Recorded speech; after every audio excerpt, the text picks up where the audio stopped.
हमारे YouTube channel RK music को लाल button दबा के सब्सक्राइब कीजिए और घंटा के निशान पे दबाइए ताकि हमारे बनाए हुए सभी ऑडियो और वीडियो आप तक तुरंत पहुंचे बिल्कुल मुफ्त। सजनी ये कोना दसवीं में दीनर सजनी ये कोना दसवीं में दीनर रोज रोज उपास करे छी। सजनी ये कोना दसवीं में दिन रोज रोज उपास करे छी। सजनी ये कोना दसवीं में दिन रोज रोज उपास करे छी।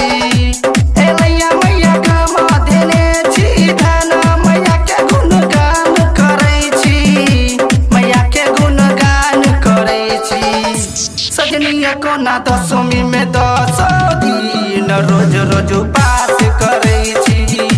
सजनी कोना दसवीं में दिन रोज रोज उपास करे छी। ए मैया मैया गमा देने छी धन मैया के गुणगान करे छी। मैया के गुणगान करे छी। सजनी कोना दसवीं में दिन रोज रोज उपास करे छी। सजनी कोना दसवीं में दिन रोज रोज उपास करे छी।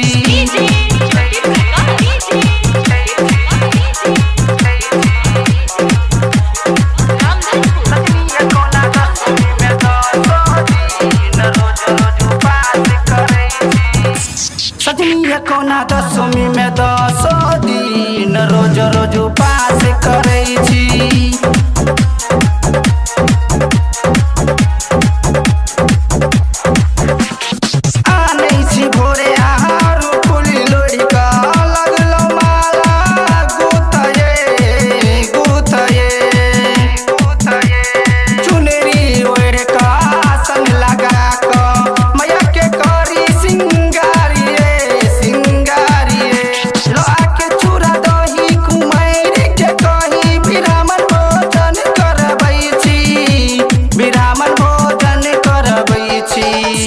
सजनी कोना दसवीं में दिन रोज रोज उपास करे छी।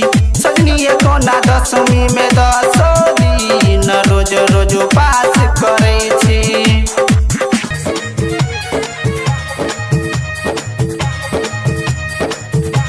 सजनी कोना दसवीं में दिन रोज रोज उपास करे छी। सुनै छी मैया रानी ममता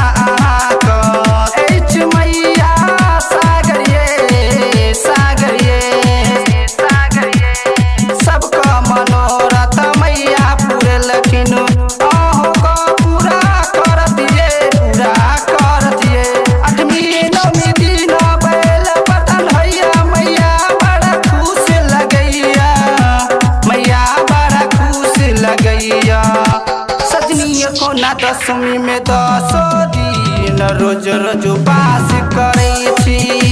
सजनी कोना दसवीं में दिन रोज रोज उपास करे छी।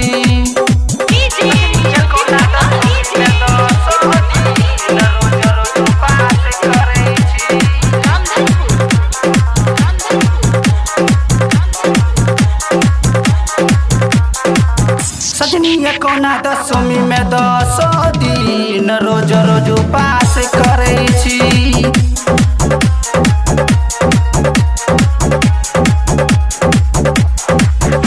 पावन मिथिला धरती अति सुंदर भाषा सबको एक विचारिए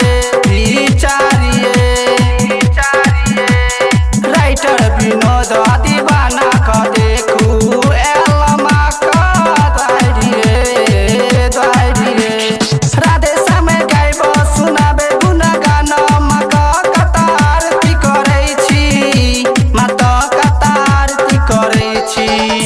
सजनी कोना दसवीं में दिन रोज रोज उपास करे